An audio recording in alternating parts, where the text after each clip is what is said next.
Over the past few decades, Japan and Europe have been leading the way in railway technology and are world famous for their rich technology accumulation and research and development experience. In comparison, China's railway technology used to lag behind others.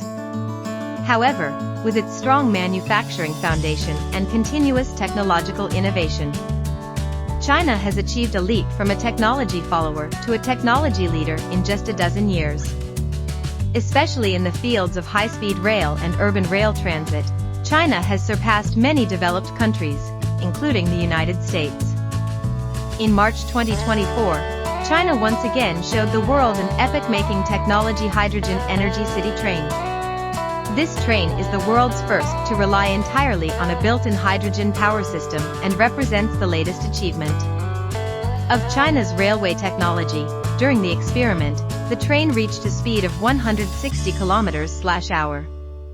Unlike traditional trains, hydrogen energy city trains do not need to rely on fossil energy or catenary power supply, but provide long-lasting and strong power through their own hydrogen energy power system.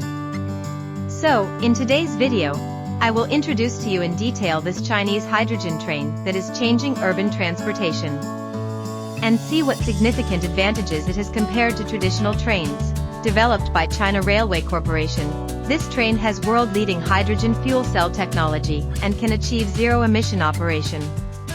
The train's cruising range can reach 1,000 kilometers, injecting new power options into China's intercity railway transportation.